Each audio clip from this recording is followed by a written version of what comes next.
PCS current news में स्वागत है आपका। आज का हमारा विषय है सौर ऊर्जा की सिलिकॉन वैली।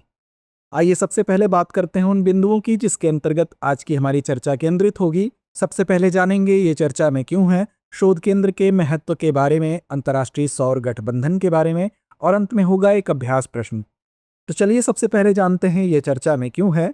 अंतर्राष्ट्रीय सौर गठबंधन यानी आईएसए इस वर्ष के अंत तक विभिन्न देशों में 17 उत्कृष्टता केंद्र स्थापित करने की योजना बना रहा है।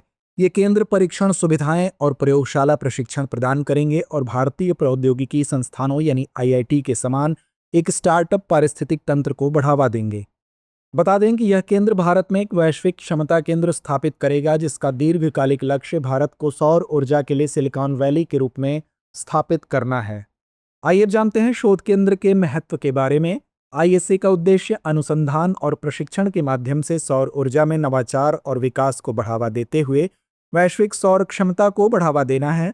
इन उत्कृष्टता केंद्रों का निर्माण करके आईएसए वैश्विक स्तर पर सौर परियोजनाओं के कार्यान्वयन के लिए आवश्यक मानव क्षमता को बढ़ाना चाहता है। साथ ही डिजिटल निविदाओं, संचालन, रखरखाव और पुनः कौशल विकास में महत्वपूर्ण कमियों को दूर करना चाहता है। भारत में वैश्विक क्षमता केंद्र की स्थापना प्रौद्योगिकी प्रदाता और मानव संसाधन विकास दोनों ही रूपों में सौर ऊर्जा क्षेत्र में वैश्विक अग्रणी के रूप में भारत की स्थिति को मजबूत करने की दिशा में एक रणनीतिक कदम है। आइए अब जानते हैं अंतर्राष्ट्रीय सौर गठबंधन के बारे में। अंतर्राष्ट्रीय सौर गठबंधन की स्थापना भारत और फ्रांस द्वारा 2015 के पेरिस जलवायु सम्मेलन में वैश्विक स्तर पर सौर ऊर्जा के उपयोग को बढ़ावा देने के लिए की गई थी। आईएसए का मुख्यालय गुरुग्राम, हरियाणा, भारत में है। वर्तमान में 100 से अधिक देश इस पर हस्ताक्षर कर चुके हैं और 90 से अधिक देशों ने पूर्ण सदस्य बनने के लिए अनुमोदन कर दिया है। आईएसए का लक्ष्य 2030 तक सौर ऊर्जा में $1 ट्रिलियन का निवेश प्राप्त करना है। आईएसए का मिशन दुनिया भर में सौर ऊर्जा को अपनाने के लिए प्रौद्योगिकी और वित्तपोषण लागत को कम करना है।